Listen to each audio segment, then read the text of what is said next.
Now entering Terahertz Gap. Caution is advised.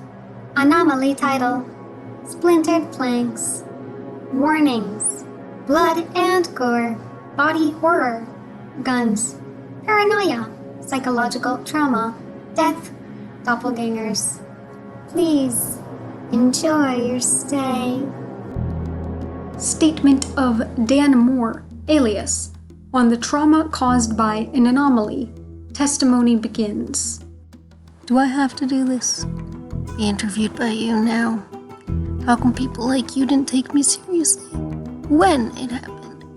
Why did I have to get dragged off to some secret facility in the middle of nowhere as a kid, a freaking kid, and traumatized into the best of the best? I was proud of myself, you know.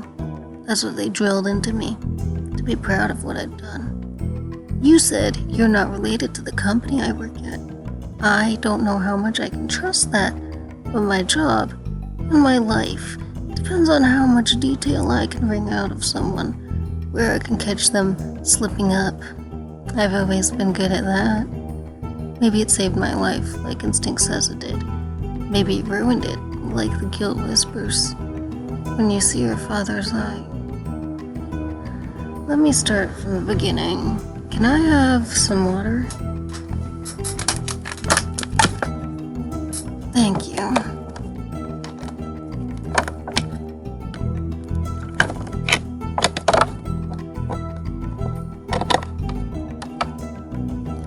I was always pretty observant as a kid. I loved playing spot the difference games, those find the character books, and I would always crush my family at Spot It, some version of it that was out back then. I don't remember what it was called. Funny how things slip away. You remember the experience, but forget the name, or you remember the name and forget the experience. Memories, huh? Well, there were 4 of us. My ma, father, and my older brother Sam. We were a pretty classic family. Everyone had their quirks and habits that we hardly ever noticed anymore. We'd get up in the morning and go our separate ways. Sam would head to his art school. He'd always come home smeared in paint, and he would laugh and rustle my hair and carefully poke my face with his still wet hands, dappling me with reds and pinks and oranges. He always liked working with warm colors and loved describing fruits and sunsets in vigorous detail, which was always pleasant to listen to. He had a slight lisp when he talked because he wore braces, and I think that embarrassed him a little bit. So it was always nice to hear him go on about his passions without worrying about it. My mother was a professional landscaper, always smelling of sweet earth and grass clippings. Father would laugh and pick the flower petals and leaves and grass out of her hair whenever she would come home. And Father, he was a maintenance man. He worked at the college that Sam went to. That's why Sam went for free. Before that, he had been in the army, but he was discharged honorably after an injury. My father was a great man. Everyone at the school adored him. We all did. I did school at home. I liked homeschool. There would sometimes be someone there to work with me, but not always. It was years ago, you know. People didn't worry as much about leaving kids alone. It's another choice that I'll never know if it saved me or made my life miserable. Experience-wise, it probably saved me and made me miserable at the same time. I never went out. I was a non-entity. It was, not that we knew at the time, a protection. It all happened at once, so fast. To this day, I believe it was a coordinated effort. The people at the DDD state that they can't work together, but I think that it's false confidence that gets people killed. We know they can work together. We've seen it. Why are we denying it? Thinking like that didn't just cost me my leg and the use of what's left of him, but my family. I'm getting ahead of myself. Nowadays, if you live in certain quarantined areas like this one, people are well aware of the risks that they face living here. Not so much before the breach. Before the big breach, the DDD kept things hush-hush. Worked well enough for them, didn't it? In the first month after the breach, The fatality rate for those encounters was close to 95%. Even around the obvious ones, those ones could be the most violent. People panicked, became paranoid. People were offing strangers, friends, family. A lot of the time incorrectly. I was right. I don't know if that's a good thing anymore. It was shortly after the breach. We knew vaguely about it from the public service announcements that were authorized by the DD. They weren't enough, obviously. All they advised was stay indoors, keep your ID up to date. Total and absolute nonsense, especially as they replaced people in the ID sector, issuing perfect replicas to other shifters. It got worse when they started figuring out that the best way to replace a family was to do it all at once, shattering that idea that they were not organized. They were, and they are, they're hierarchical, from what I've learned infiltrating and fighting them. Either way, it started becoming an all-or-nothing approach, which is why now we highly recommend leaving someone at home to verify missing articles like hats, earrings, or the like. Why we recommend moving in with close friends or family, people who can take a glance and know who you are. The day it happened to me, I was on edge. My mother would usually call me around her lunch break to check and make sure that I'd eaten something, since I could get forgetful when absorbed in schoolwork. She did call me, but she seemed distracted or nervous, her usual solid laugh and off-kilter titter. I asked if she was all right. I remember that distinctly, and she told me that she was fine, just thought that she saw something in the corner of her eye. Then she told me she loved me. I said I loved her as well, and she ended the conversation telling me to stay safe. Those were the last words she ever said to me. I don't know if I miss her. I think I do. It's like still a gap in my chest. Numb. Like I still can't believe that they're gone. Like I still can't believe that the last time I saw them, it wasn't them. The conversation made me uncomfortable. After I put down the phone, it felt as though the whole world was holding its breath, waiting for my family to come home. I constantly looked through the window we installed by the door to look out before letting anyone in. It wasn't supposed to be used on family. I would end up spending hours standing by that window that day. My mother came home early. She entered in a loud, shambling manner, with soft, rustling noises underlying her movements, something that happened frequently, since she would bring home plants that had been dug up on a work site and try to find them a new suitable home. I, excited that she was back so soon, rushed down the stairs to greet her. Who was at the bottom of the stairs was not my mother. For one, my mother had normal human eyes. They were pine, bluish green, like the trees she tended to. This thing, it didn't notice me, because instead of eyes, the thing pretending to be my mother had branches coming out of her eye sockets. There was no blood, like the trees were growing from inside her skull. I, in shock and horror, crept down the stairs. Since I refused to tear my eyes off of her, I tripped on the stairs, making a bit of a racket as I fell. Each sound felt like a nail in my coffin, every thud a hammer fall sealing it shut. But she didn't look at me. She didn't hear me. I could see, through the tangled mop of her thick, curly brown hair, leaves sticking out of her ears. I think I laughed, too shocked and empty to do anything else. My brain was trying to comprehend the fact that my mother was gone, scrambling in hazy disbelief and a numb pain. She was gone. That was not my mother. It was something pretending to be her. As I stared, it felt like my whole life was frozen and concentrated in that moment. That was the moment I realized, on a fundamental level, that my life would never be the same. That I would be forever affected like the families I thought we were better than. That we had better plans then. It was then I realized that all of our plans were in case this eventuality would have happened. Our code words, our locks, and the gun. Everything was only preparing for this moment. Preparing and not preventing. We were never given a chance to prevent it. For a second, I thought about my mom's coworkers, if they were replaced too. But I didn't have time to think about it. I had to get the gun. I slowly backed away, keeping my eyes on the blind and deaf mimic as I crept backwards up the stairs. The safe with the gun was in my parents' room. On my way there, I dialed the DDD helpline number and just let the phone off the hook to ring out. Even as a kid, I doubted their effectiveness after my earth-shattering revelation that everything that was being done was reactive rather than proactive. Even if they were going to dawdle and abandon us, though, I wasn't going to wait around. I was going to do something about it now.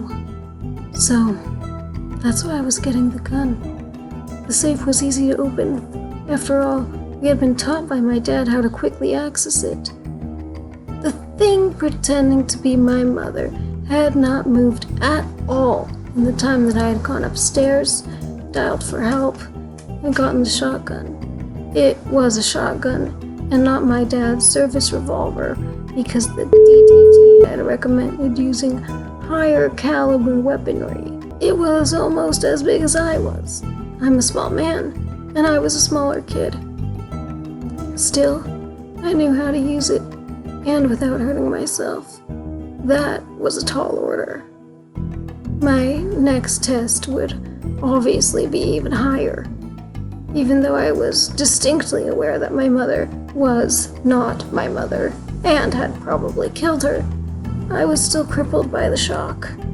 It took me time to remember my father's words. When I finally did, though, I followed them as if I was listening to them, and he was right over my shoulder, telling me what to do, mindlessly, in a sort of self-induced trance. I went through all of the steps. I made sure that the chamber was loaded.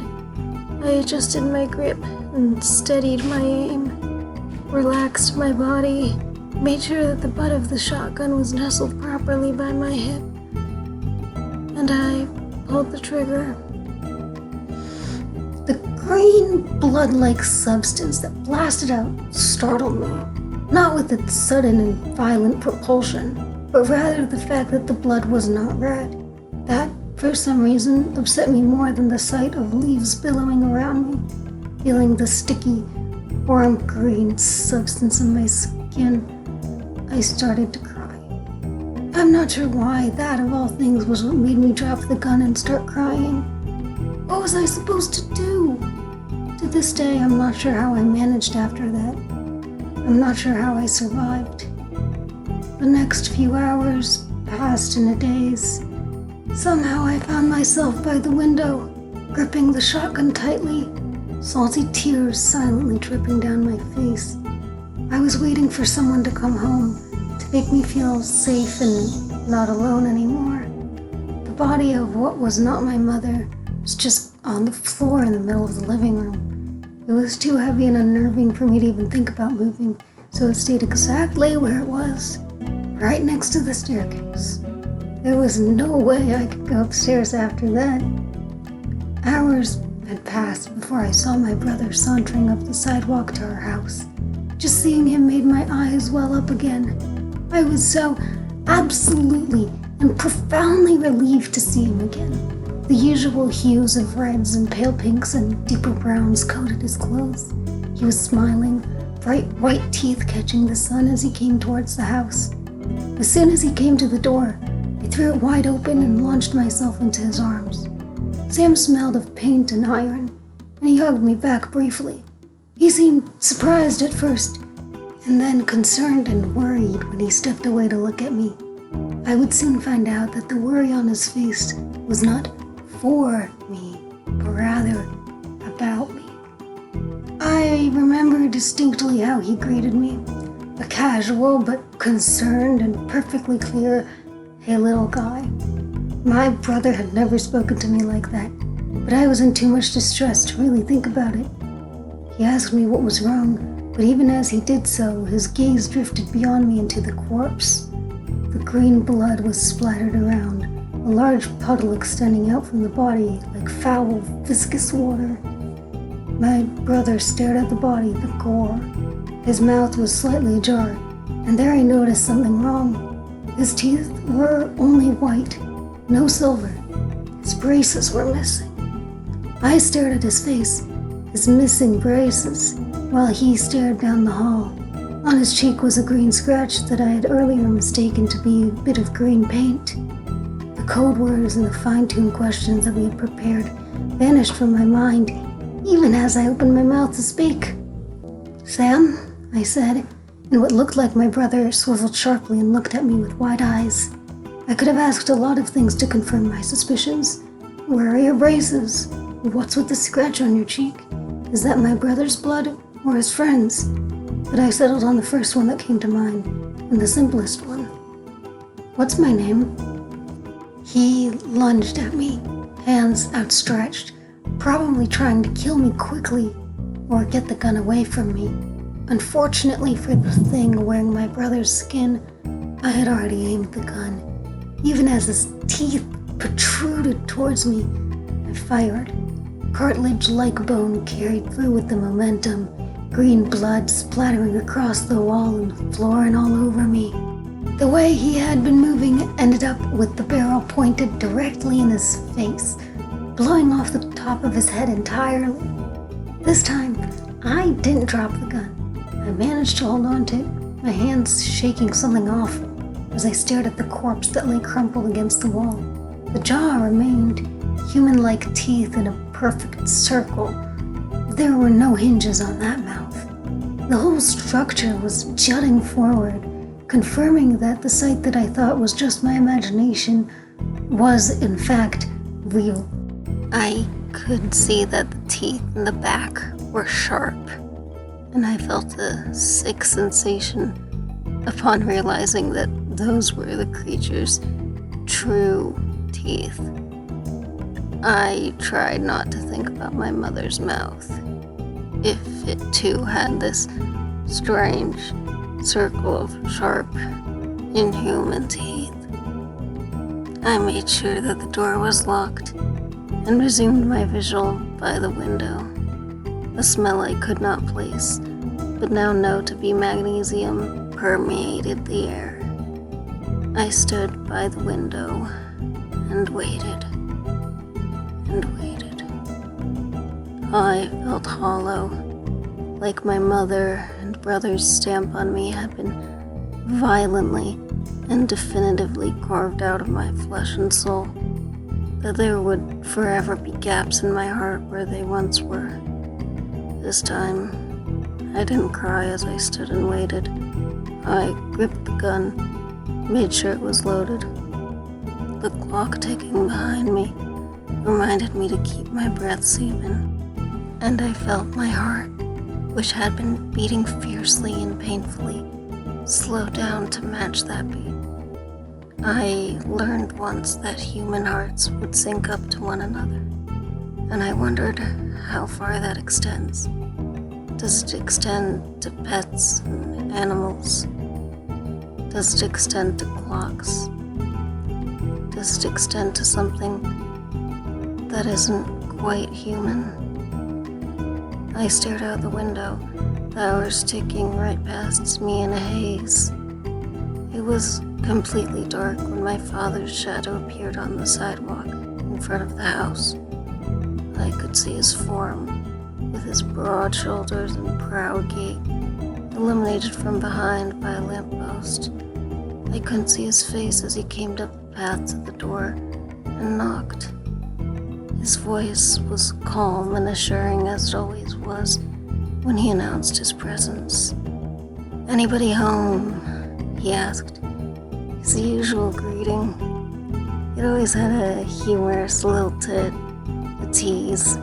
He knew we were home when he would ask, and then act all surprised when we all came to greet him. The door creaked open, and I followed its shadow to remain enshrouded in it. The light clicked on, and the smile on my father's face vanished as he saw the bodies on the floor. My mother by the stairs, my brother missing his head by the wall. I remember him whispering something, maybe, "Oh, hell." He stepped into the house, looked around, called my name cautiously. I nearly let go of the gun, but I gripped it harder as I stepped into the light, looking solemnly up at my father. It was hard to see him from the angle I was at, especially because the ceiling light was behind him. There was too much shadow for me to properly get a look at him. He asked me what happened, and I shrugged. I shrugged because it was obvious what happened, and I couldn't speak. It was like all the words were jammed in my throat, making me want to gag and vomit them out, but I couldn't say anything. My father shook his head, as though trying to process everything. He said, "Let's go to the kitchen," and I followed him, staring at his feet. We sat down at the little dining table, my small hands still wrapped tight around the green-stained shotgun. I aimed it at him. A cruel, sharp smirk, an angry one, slowly crawled across his face, an expression my father would have never worn. He told me he thought it was a perfect copy, sneered, and asked me how I could tell. I asked if he used a mirror to check that he did everything right. But Doppelganger scoffed, replying that of course he did. He wasn't an idiot.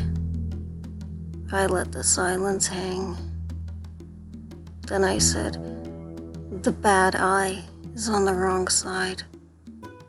He stared at me and then laughed quietly, shaking his head. Then he pulled out. He pulled out both eyes and put them in the correct way. Then asked me if it was better now. I just stared, because those eyes were my father's. They were bloodied at the ends, the nerves still dangling a bit. I heard screaming as I fired the shotgun. I heard screaming through the ringing. According to the report, I was screaming when the DDD finally showed up. They took me away. They told me that I was going to change the world, make it a safer place, that I could prevent what had happened to me from happening to others. They asked, stupidly, if I wanted to do that. Obviously, I answered yes. The DDD began their training immediately. Soon, I was their most efficient and precise field agent. I heard rumors that my name was infamous among them. I was proud of myself. I was their best agent until the second breach. That's when I was paralyzed from the waist down, and when I lost my leg. Good thing I couldn't feel it.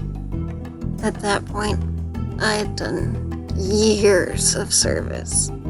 I wanted to retire. They told me that I still had a few years left on my contract. They made me a doorman, guarding a specific scientist. My building was the safest in the quarantine zone. Even so, they're persistent in trying to get in. I I have a suspicion that there's only actually one at my door. And it wants to finish the job. Testimony ends. Mr. Moore's status has been increased from a POI to an active directory. The control room rejects the BDD's assurances that the threat is being contained. Terahertz Gap is written by and presented by Control Room. Video editing has been provided by SRG. This episode was inspired by That's Not My Neighbor by Nacho Sama. Today's lesson. Knock knock. Who's there? Knock knock. Who's there? Knock knock. Who's there? Knock knock. Who's there? Knock knock. Knock knock who? Knock knock. You.